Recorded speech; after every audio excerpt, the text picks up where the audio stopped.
There you go, and welcome to Let's Talk Native on this Tuesday, October 1st. While this program may not provide a path to spiritual enlightenment, we do encourage and in some cases start conversations. We don't do prayers and we don't do buffalo speeches. We take a tough look at history, oppression, and survival. We talk about culture, the arts, politics, identity, and we may step on a few toes along the way, but our real goal here is to bring people together by breaking down what separates us. We will take on the false narratives and provide critical thinking to all that is heaped upon us. And we do it all right here from the Cattaraugus territory of the Seneca Nation. So let's talk to Native. But first, let me remind people that we stream audio of this program on our website, which is www.letstalknative.com. And there's a lot more there besides the media player. We've got videos and links to podcasts and a whole lot more. We take the video of the show and we stream it on our Facebook pages and via Facebook Live. And then we take that video and we put it up on our YouTube channel after the broadcast. We take the audio and we put it up as podcasts after the program. So you've got a number of ways to watch the show, to share the show, and to offer your comments. I am the show's host and producer, and I'm joined in studio by Jake Proud, who is managing our audio and our video as well. So again, welcome to the program. Let me start off. Look, I'm going to talk about residential schools. Yesterday was Orange Shirt Day, and so I'm going to talk about residential schools. But first, I want to make an acknowledgement. I want to offer my condolences to not just the family of Barry Snyder, but the Seneca Nation. Barry Snyder Sr. passed away at the age of 79 years old this morning on the Cattaraugus territory of Seneca Nation. He was the president of Seneca Nation for elected 5 terms. Also served as treasurer, served as on council. He was the chairman of the Seneca Gaming Corporation for much of that time. So, again, I want to offer my condolences to the family, a large family at that, and certainly a lot of people who were devoted towards to Barry Snyder. So I wanted to mention his passing and offer my condolences to all those that care about him and cared about him. So all right, let me get to the topic I wanted to discuss. As I said, yesterday was Orange Shirt Day, and Orange Shirt Day, which is again every year on September 30th, the last day of September, is it's a way to display, and honor not just the survivors of residential schools, but those who didn't survive, the victims of residential schools, both the surviving victims and the non-surviving victims. And we've talked about residential schools on this program before, but we're going to use this opportunity again, the day after Orange Shirt Day, to talk about it again. There's still a lot of people who have no idea what the residential schools were, how omnipresent they were, how much they dominated the lives of Native people for over 100 years. There are certain schools that come to mind, Carlisle Indian School, and we'll talk a little bit about Carlisle. And of course, if the writers of American history had their way, all anybody would ever associate Carlisle Indian School with would be Jim Thorpe. And, as they claim, as a school and as a product of the school is what they would try to claim, would become, by some estimates, America's greatest athlete. Well, he may have been a great athlete, but I'm not sure that I'm prepared as a Native person to give him up to the United States or America, or to Carlisle Indian School. But we will talk more about Carlisle Indian School. But it's important to realize that these residential schools were pervasive across the U.S. and Canada. They became a very looming fixture at a time that our populations had dwindled down to the lowest points in our existence. I mean, by some estimates, in the U.S., the Native population was down to less than 250,000 people, 250,000 people. In Canada, maybe, I don't know if it was lower than that or not. But when we're talking about that period of time in the mid to late 1800s, the 20th or 19th century, is when our population was at its all-time lowest. I mean, keep in mind that we had a population that may have been 150 million people prior to contact. And while our population may now have grown to, to several million. Now we were at an all-time low, not just coincidentally, it's not just a corollary or it wasn't just running parallel with these things. These schools were part of the population, the depopulation program, and we'll talk more about that. One of the things that I think people have to realize is that these schools killed Native people. I mean, ironically, the slogan for these schools, as coined by Henry Pratt, who was the one who started the Carlisle Indian School, and indeed really initiated the much of the residential school systems that not only were in the U.S. and Canada, but these things were active in Africa, in Australia. I mean, all over the world, these models were taken in. But his motto was "Kill the Indian, save the man." Now, interesting. I mean, on its face, people would suggest, well, what he was trying to say was kill the Indianness of the individual and save the human being out of that individual. But you know what? It wasn't really that. In some cases, it was kill the Indian, literally kill the individual. And some of these kids, they lost their lives as a result of starvation, neglect, illness, abuse, physical abuse, sexual abuse, obviously psychological abuse, suicide. Some of these kids died of exposure by running away from these schools. These schools were oftentimes hundreds, if not thousands of miles away from their homes. They were put on trains. They were literally hauled away in coaches and in wagons away from their homes, away from their parents, stripped from their parents, and taken to these schools. There are people who resisted, and oftentimes the adults who resisted the kidnapping of their kids would pay a price, and that price would be violence, or it would be, or they would lose something. They'd be shipped off or imprisoned. These residential schools were among the most aggressive forms of assimilation that the United States and Canada ever employed. Now, and this wasn't just a school to educate. No, these schools were all run by church denominations. Sometimes the Catholic Church or the Methodists or the Baptist. I mean, these were all church-run schools. Literally, separation of church and state, my ass. This was the U.S. government making school and religion mandatory. Not just mandatory, but forced down the throats of these kids. These kids lost their names. Their names were taken from them. And they were given good biblical names like Joshua and Daniel. Yeah, this is what these kids went through. They had their hair cut off.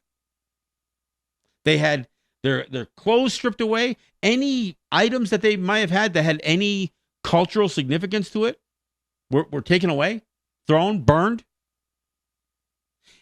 If they spoke their language, they were beaten. Not just the ivory soap in the mouth. No, we're talking about physical abuse if they tried, even attempted to maintain their use of their language. They were indoctrinated again with religious education and biblical training over and over and over again. So, when I see some of those old pictures or illustrations to put out there, and well, this is how Native people became Christians by the edge of the sword. It wasn't just by the sword; it was by the sword, going all the way back to Columbus. But conversion was also something that, again, it is the quintessential element of genocide. Taking children, stealing children, and enforcing the will of another country upon another culture upon these children. It is essential. It is the definition of genocide. And in Canada, they attempted what they call the Truth and Reconciliation Commission, the study of these residential schools and produced a report on these residential schools. Murray Sinclair, Native person who sat as a minister, and I don't even know what these titles are on the Canadian side, but sat as a minister for the Canadian government, made the determination that these residential schools amounted to cultural genocide.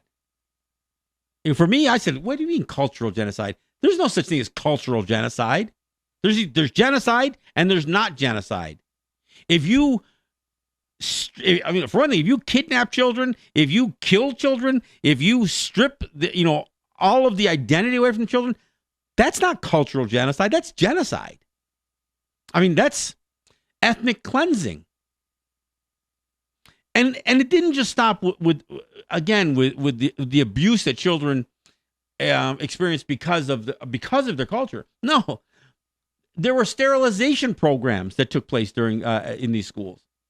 Women, especially, it's funny because they even broke it down. They looked at Native kids, during this 100-year reign of these schools, and they said, you know what? If the kids are already a half breed, we don't need to sterilize them because the girls are talking about here, because they probably will continue to bear children that will essentially water down the bloodline, so to speak. But if they're full bloods, let's not wait. Let's not let them have children. And so these schools had power of attorney over these kids. They could do anything they wanted to them. They didn't need permission from parents or government or anything else. No, they could do whatever they wanted.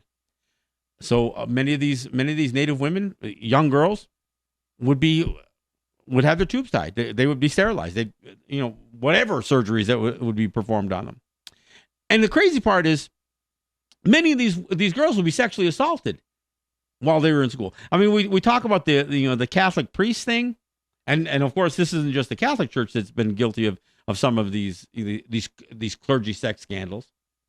I would argue a big part, and I'm not saying, look, these churches have always had these creepy behaviors, but a big part of where this clergy sex scandal begins. Look, if you get government funding for schools with no oversight because you're going to let churches run them, and of course there's no parents involved, this is like breeding ground for deviance. And that's exactly what took place at these schools. But as I said, kill the Indian, save the man. And kill they did. I mean, by some estimates on the U.S. side alone, it was between 6,000 to 8,000 children died at residential schools. I mean, and for a variety of reasons. I mean, everything from physical abuse, murder, rape, but from suicide, from neglect. On the Canadian side, there was a period of time, and this was publicized in the media even, that the mortality rate at certain periods of time during the operations of these residential schools, the mortality rate was in excess of 50%. 50%. Again, in case you're not understanding what I'm saying, half of the children would not survive these residential schools. I'm not saying from start to finish, but during certain periods of time, especially during the spread of tuberculosis. And why? Because Native kids weren't quarantined.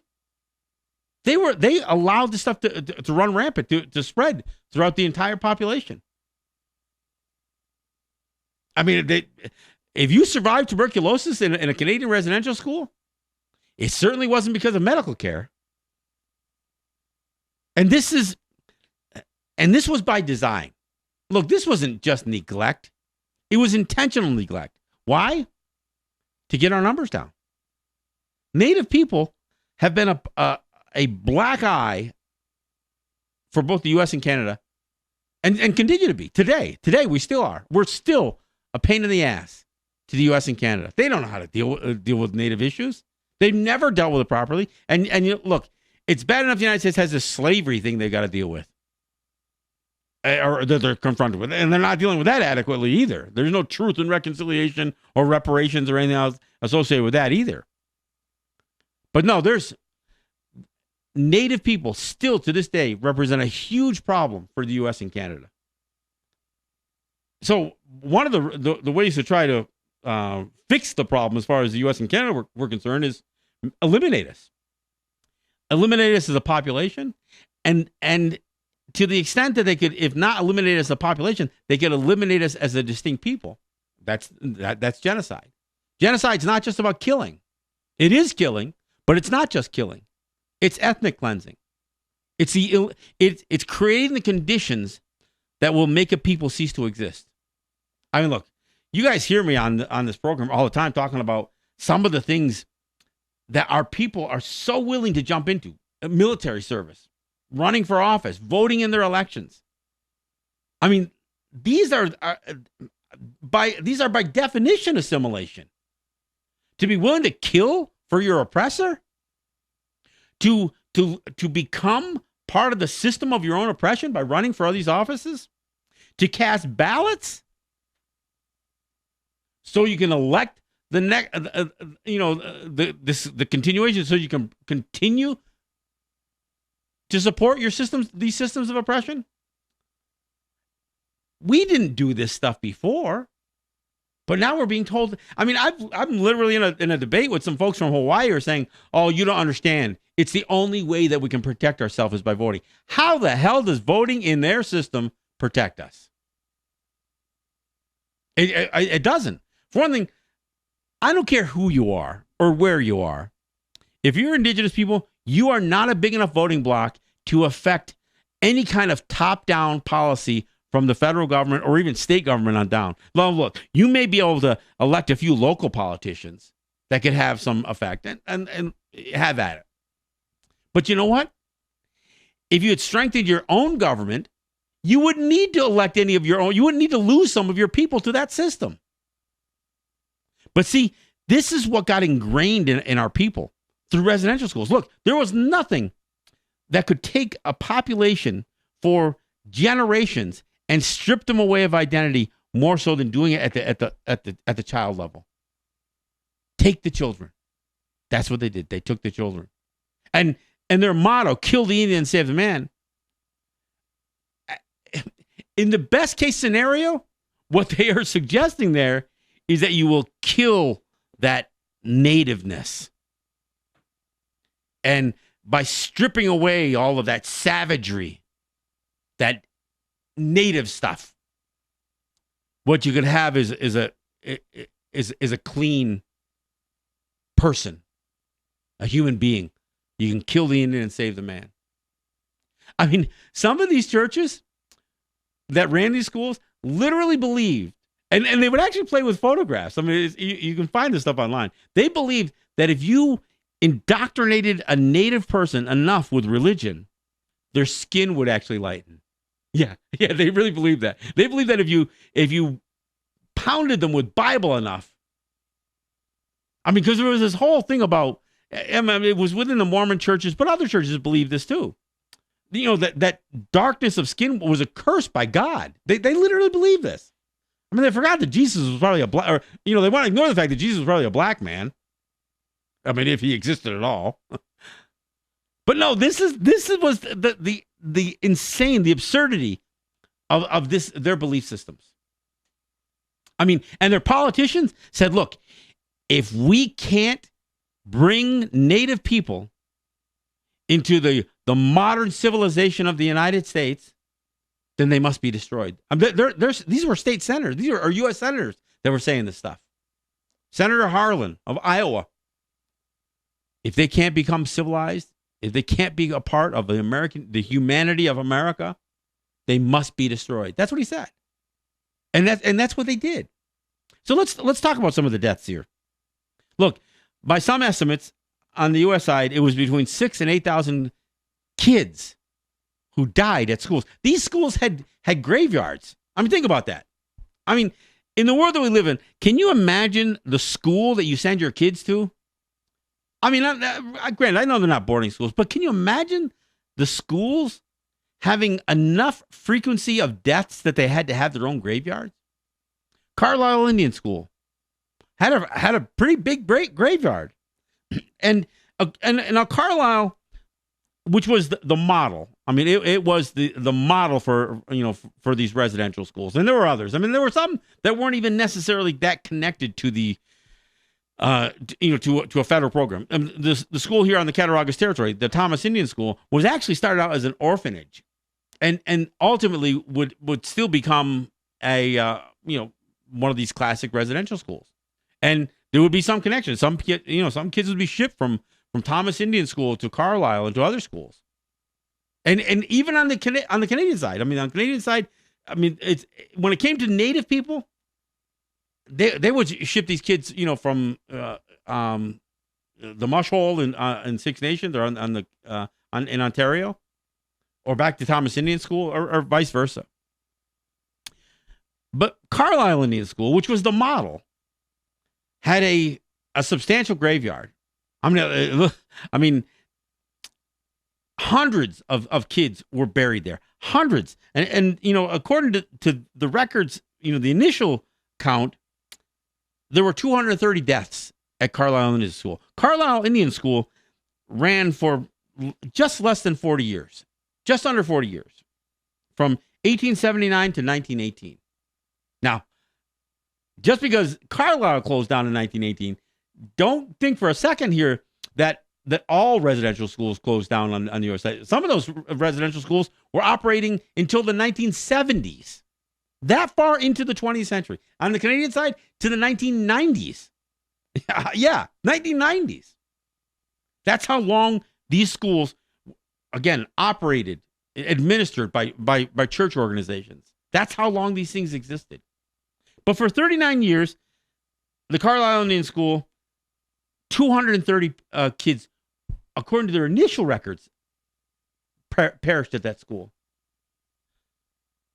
But one of these college students was out of Dartmouth was studying Carlisle Indian School, and he puts the calculation closer to 500, closer to almost double what the initial records from Carlisle Indian School suggested, almost double. And here's the thing: more than that died. Because what these schools became aware of was that this was a burden to have these kids die within their care. So what they would do is, if they had a kid that they knew was probably not going to survive, all of a sudden they'd send them home. Some of these kids never got sent home, except for when it was time to die. So Carlisle Indian School by itself had probably over 500 deaths at the school, and maybe double that if you count the kids they sent home only to die. That they were sent home only to die. And that's just one school. And you can find in the historical record videos and pictures. They were proud of what they were doing with these schools. They were absolutely proud of themselves. What they were doing, the way they were terrorizing these kids. And they used them. Not only the guys like Jim Thorpe get used to show what they could do with a Native kid, but they put together football teams to compete against the Ivy League schools. Sometimes much younger Native kids being put against some of the best college football. There wasn't pro teams yet. Against some of the best college football teams, much bigger kids, older kids, grown men, essentially. But these Native kids, and they'd say, look how good they are. In fact, one of these, famous games, I don't know if it was Yale or Harvard, I think it was Yale, or maybe even Princeton, I don't know. They who was, considered the elite football team of the United States. They put together a Native team. And again, Carlisle, they were so proud of themselves, because they could field a team of talented athletes that would compete against Ivy League schools. And apparently the refs almost had to cheat, had to throw the game, to the Ivy League school in order to beat the Native kids. But as much as that might be a testament to the will, I guess, and the competitive nature and the athleticism of Native kids, it was more of a bragging right for the very existence of these schools. That's what it was based on. So again, Carlisle Indian School, 500 kids dead. And here's the crazy part. This graveyard, which still exists there, and they've been digging some of these graves up and returning some of these kids only recently. I just read a story about a month ago about 3 kids who were returned to Oneida in Wisconsin. Only a month ago. But here's the thing. They didn't even know the names of some of these kids. Some of the graves that you can see down at Carlisle, and they're still there. Many of them have been eliminated, but they'll say unknown on them. How the hell do you have a school with kids in it and you don't even know the freaking names? Especially since you took their names away and gave them names. I mean, you look at some of these names. They weren't native names. I mean, some of them may have seemed, some of them, like I said, the kids who were returned to Wisconsin, it was Metoxin, Dockstader, some of these names that people were familiar with Oneida names.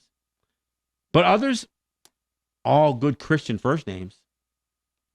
But as many as 50 of the graves, from what I understood at Carlisle, just were graves marked unknown. So they didn't even know the names of the kids. Now, that's just Carlisle Indian School. One of the things that happened just to kind of mark this day was on the Canadian side, this one group produced a banner, this huge banner with 2,800 names, 28 confirmed names of kids who died in residential schools, and they delivered it to a Canadian museum to be put on display. Now, that 2,800 names isn't. That's not all the kids who died. Those are the ones that they have well documented. There's somewhere between 1,600 and 2,000 more kids that they don't even have the names for. And then there's all these rumors, which are probably credible, of mass graves.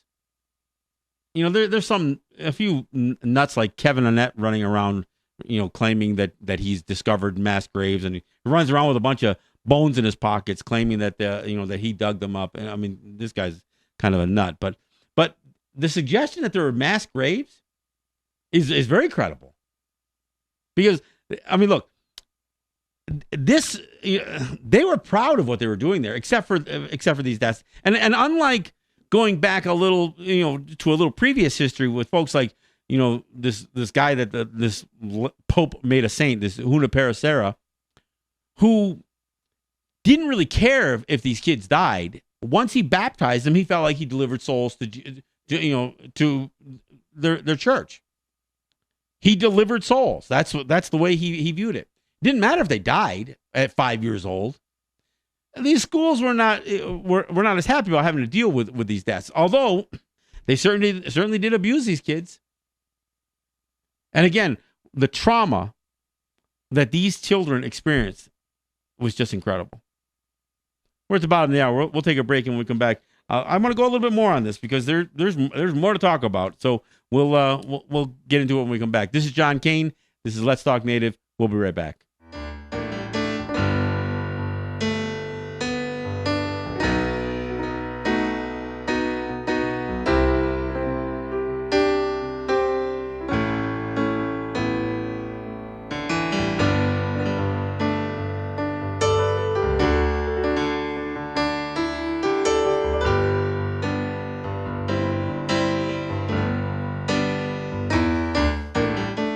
Talk to somebody, let them know. Talk to your friends, let your feelings show. Even if it feels like there's nobody, don't let go.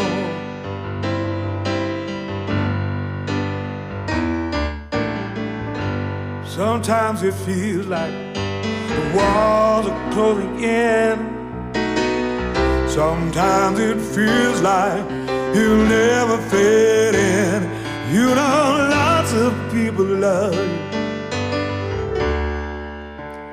Don't let go.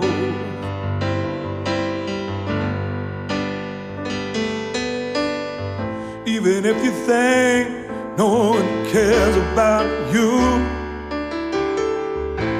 please remember there's something you can do. Not by yourself, I know that much is true. Reach out your hand, there'll be someone there for you.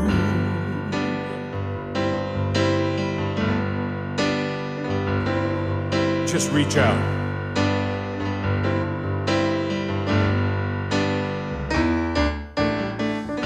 You try to be brave, pretend there's nothing wrong, but you need a little help, child, to make you feel strong.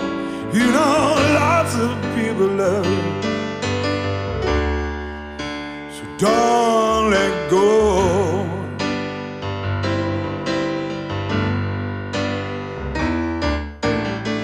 Lots of people love you, don't let go.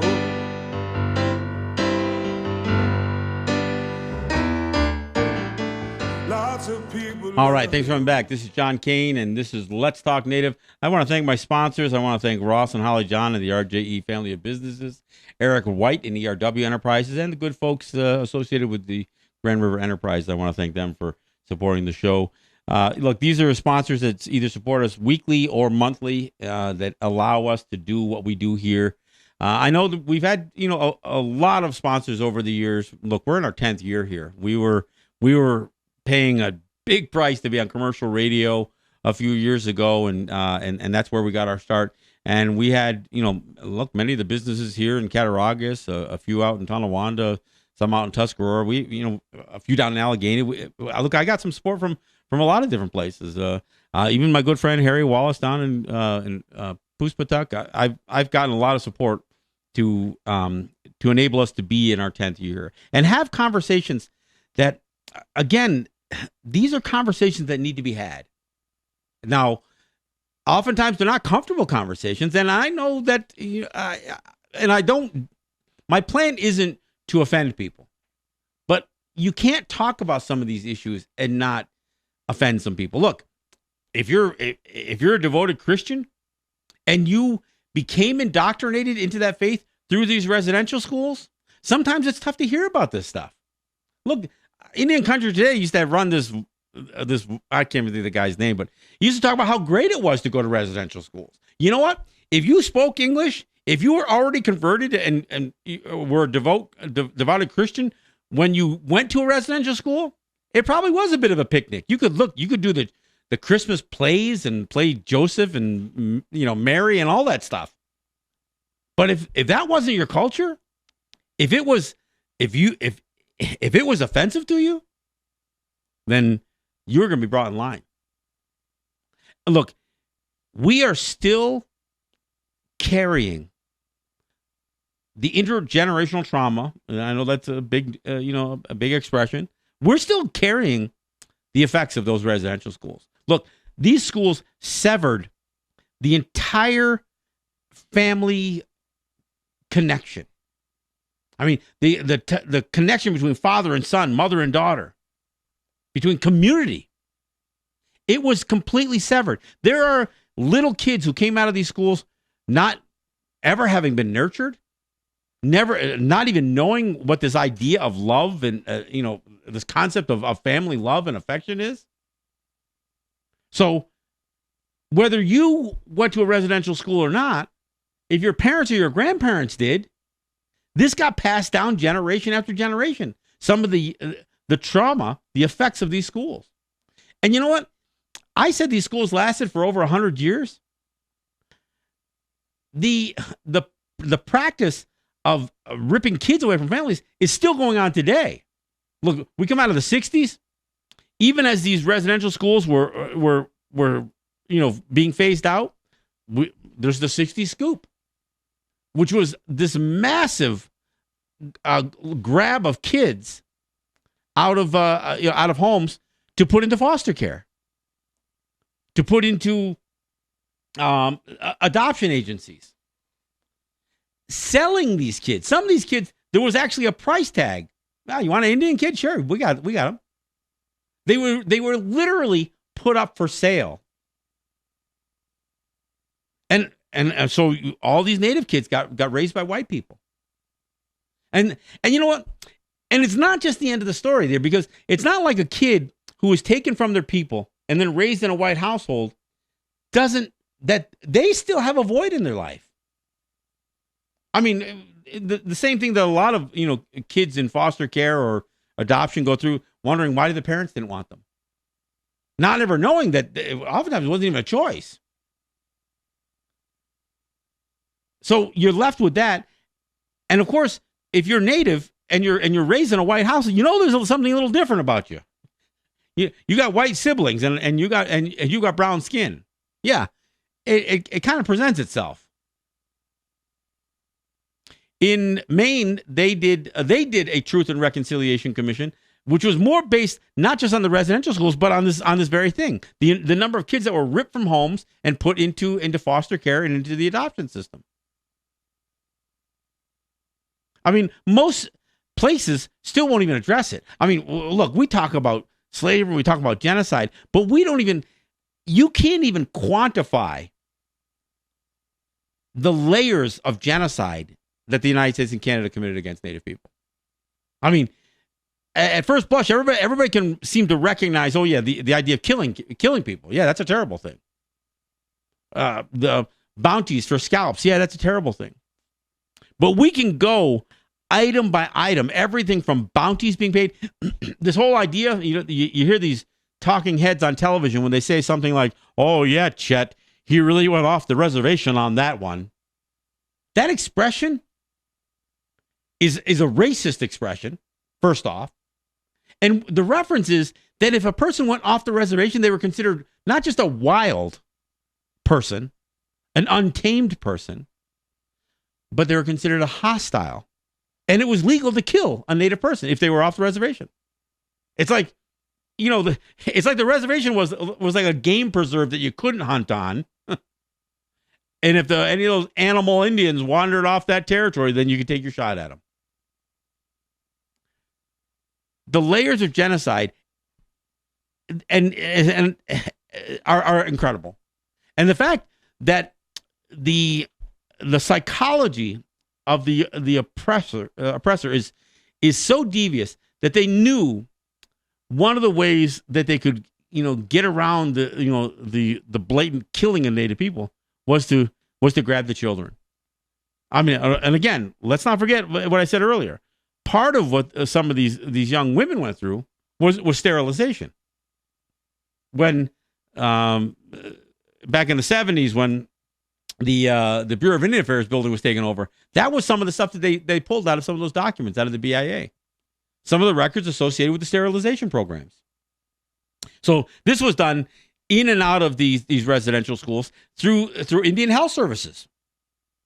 How many people? It begs the question. Many of these girls had no idea this is what was being done to them. They didn't know. They were just told they had to go through these procedures. They didn't know what was happening to them. When on the occasion that Native people could go home for a couple of months in the summer or whatever from these schools, they would actually be furloughed if they're granted a furlough to go home. The women would experience a pelvic examination when they got back. Yeah, these priests and nuns wanted to make sure that they claimed this was about trying to protect their virginity. The fact that there was so much sexual abuse in these schools obviously belies that suggestion. But yeah, this didn't end with residential schools. We're still experiencing it today. I mean, the United States, they passed the Indian Child Welfare Act, which is kind of bullshit. I mean, we need to protect our kids. We don't need the federal government trying to do it because they don't. In fact, baby Jessica is a perfect example of how the failure of it. And one of the ways they get around the Indian Child Welfare Act is by bringing kids from the Canadian side into white families on the U.S. side and vice versa. Cross a international border, and all of a sudden these domestic laws don't really matter much, does it? This is what the residential schools is. And again, I'm one of the people that when we talk about the mascot issue, yeah, the exploitation, the whole idea of white kids dressing up as Native kids for for their fun and entertainment at their schools. Many of these schools adopted these native mascots at the same time that native kids were being beaten to the point of death for trying to hang on to their identity. The ironic absurdity of native kids being beaten for being native, while white kids, taxpayer schools, were funding white kids to play as Redskins, as warriors, as Indians, as chiefs, as braves, as savages, or whatever the hell else they wanted to call themselves. So when I hear any of these folks, these white folks, say, oh, no, we adopted a name to honor you. No, you want to honor us? You should have shut some goddamn residential schools down is what you should have done. There's no honor here. This is exploitation. That's all it ever was. That's all these residential schools ever were. And all this mascot issue ever was. I don't know how you can have a conversation about white kids playing Indian dress up, or Trump mocking, Elizabeth Warren with his Pocahontas comments or Halloween comments. I don't know how you even have that conversation when you understand what native children experienced for generations. These residential schools existed. For more generations, this scooping up of kids for foster care, being stripped away from, look, and the crazy part is, you break the family unit, and then you say, oh, these families are dysfunctional, so we got to take the children away. You create this dysfunction with 100 years of residential schools, with forcing people to live in abject poverty, and then you tell a parent, you're incapable of taking care of your kids, so we're going to take it. I mean, this is, isn't just a self-fulfilling prophecy. I mean, this is them creating a system that is intentionally dysfunctional so they can continue to oppress people. And here's the crazy part. I'm not criticizing native kids who had to survive residential schools or the 60s scoop or any of the foster care stuff. But here's what's kind of sad.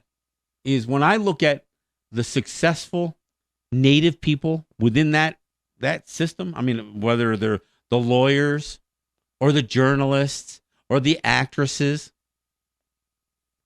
more often than not, or the actors, I'm sorry, more often than not, these are the kids who are not from native territories.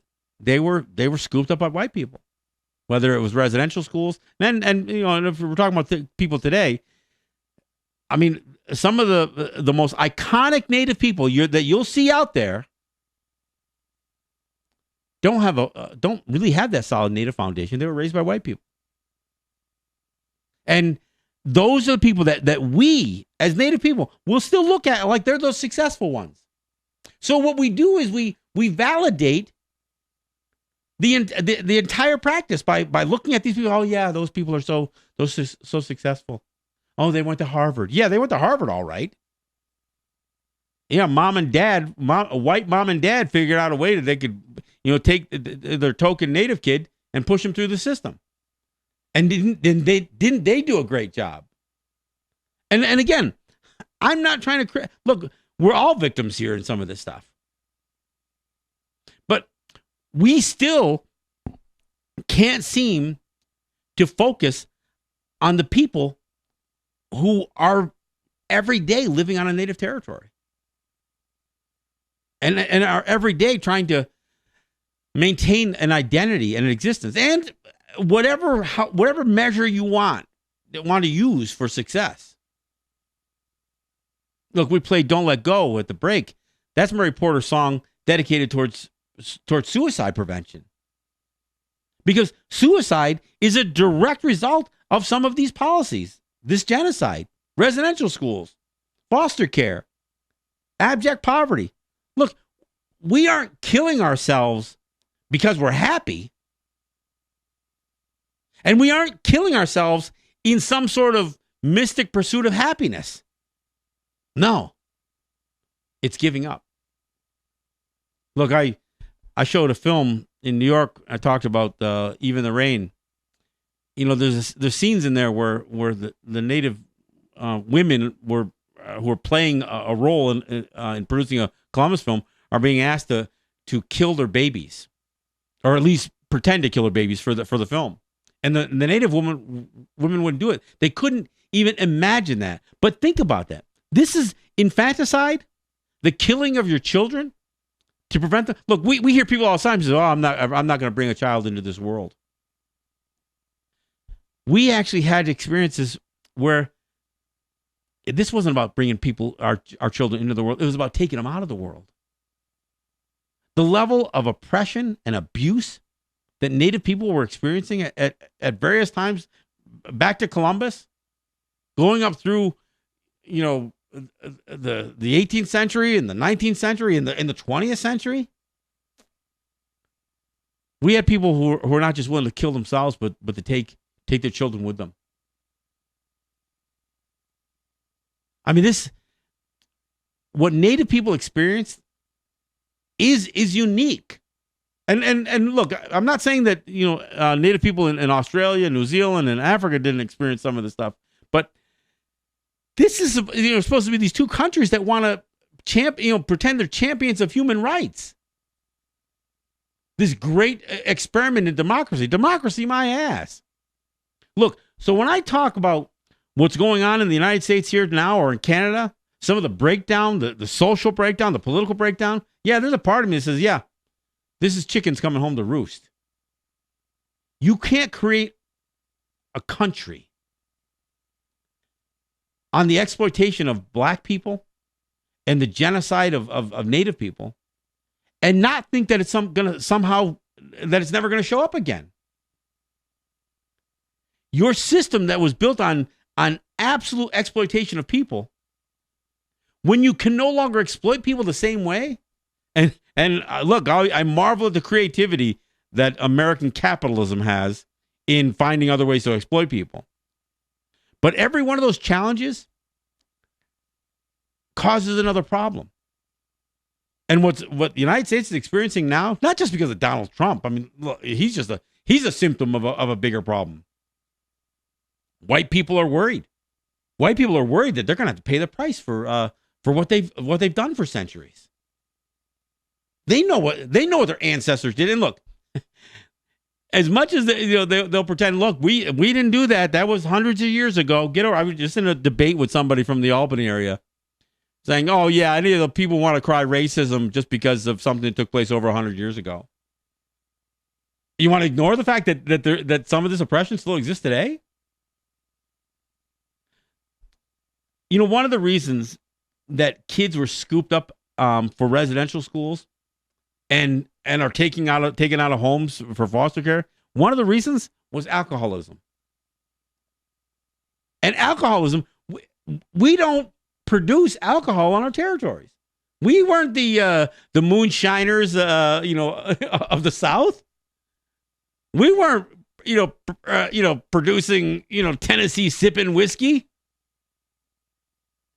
Alcohol was shipped into our territories.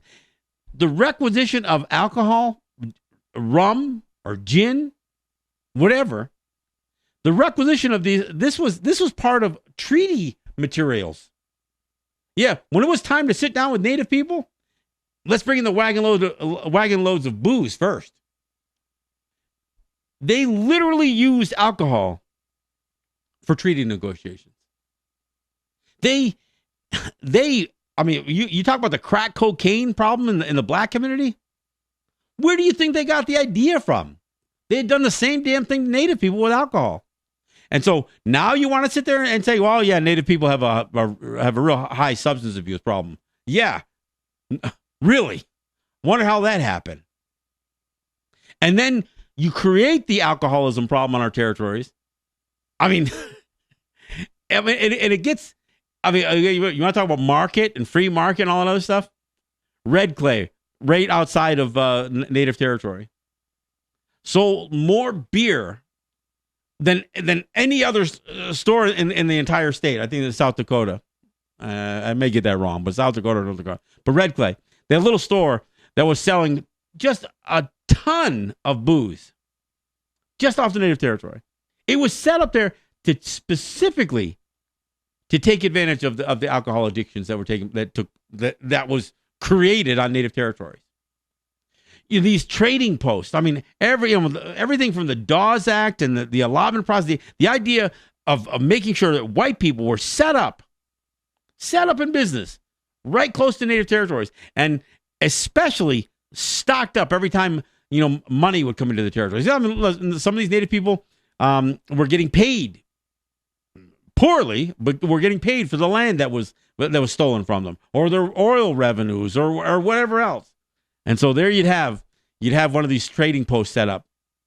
And yeah, they had the essentials, all right. The essential jugs of booze. Alcoholism was intentional. It was an intentional act to create alcoholism on our native territories, just like the crack cocaine in the black communities was. They had a perfect model to follow. So you create that. And I think it just came out recently, one of Nixon's aides, he said, oh, yeah, the war on drugs. Yeah, the war on drugs had two functions, to target black people and the anti-war movement, because that was considered the hippie movement. So if you went after marijuana and cocaine, if you said that's what you were trying to stop, you could justify arresting hippies and black people. Well, I mean, for native people, we were already imprisoned for all intents and purposes because of the reservation system. And so you create these places, these pockets of just abject poverty. And then you would say, okay, well, our solution to this is we're going to take all the kids out of there. And then we're going to place them in other homes. Not only going to put them in residential schools. See that, and keep in mind, so what did the residential schools teach these kids? What did they prepare these children for? Did they prepare them for a career? Hell no. They prepared the men, the boys, to enlist in the military, and they prepared the women to be in the service, to be maids. Servants for white people. Just a whole different kind of slavery, I guess. So women were taught to be maids, or young women were taught to be maids, and young men were taught to be soldiers. So one would service the white people, and the others would kill for them. That's what the residential schools. I mean, that's what residential schools were for. It was about conditioning these kids. And then you follow the stories. You follow the stories of all these kids who went into military service. Ira Hayes. And of course, the ultimate legacy, even for a lot of these kids who would go be raised by white people, they would still be plagued with some of the trauma being ripped from the families. So even those kids, as adults, would have substance abuse problems, alcohol problems, suicide problems, depression. So on the day after Orange Shirt Day, I think it's important that we as Native people recognize what was really done to us. And you know what? If we really recognize what was done to us, perhaps we would be a little less complicit in our own self-assimilation processes. Maybe we would reject some of the indoctrination. Maybe we would reject. Look, I understand why people enlist in the military. It's because there's oftentimes so very few options for people to work or to have some sort of dignified career. Military seemed like, how crazy is it that putting on a uniform and killing for the country that committed this genocide against you, that seemed like a good option? That may have been your best option, or in some cases, people felt it was their only option. How insane is it that we would be in a situation where we would believe that our best options, our best prospect for the future, was to enlist in the very armed forces that killed our people, a generation or so prior? How absurd is that? And when I do battle with people on a daily basis over voting, in North Dakota, as they tell the Native people, you can't register to vote unless you can provide us with a legal address, the place that you sleep at night. Unless you can provide us with a legal address on your voter registration form, so we can say that where you live is in this district or that district, you can't vote. And what do our people do? They don't say, oh, wait, what the hell's up with that? We don't say, well, wait, why would we have to do that? Why do they need to know where I live? Why do I have to list my home address? If I got a P.O. box, why is that not good enough? No, we don't ask that question. What do we do? We say, hey, how can I get an address that I can give these people? Let me just put a blindfold on and jump through the hoops that they're putting in front of me. We shouldn't be listing our where we live. We should not be listing our territories in anybody's legislative district. And keep in mind, as much as we think that we have some success fighting the states, those legislative districts, those are state-run. States run elections, not the federal. The federal government doesn't run elections. The states do. So anything that we do to conform with voters, with voting and voter registration, that's not just assimilating to the will of the federal government. It's assimilating to the will of the state. Yeah, North Dakota. Look, if we do our own proper examination on what our people were put through, I mean, through all of the genocide, but specifically what they did to our children with residential schools and foster care and adoption, it should make us rethink what we're willing to do to continue to our own self-imposed assimilation. All right, folks, we chewed up that hour. I look forward to your comments, and I look forward to having more conversation about this issue. And we will talk about residential schools again. Thanks for listening. Thanks for being a part of the program. Yahweh. This is John Kane. This is Let's Talk Native.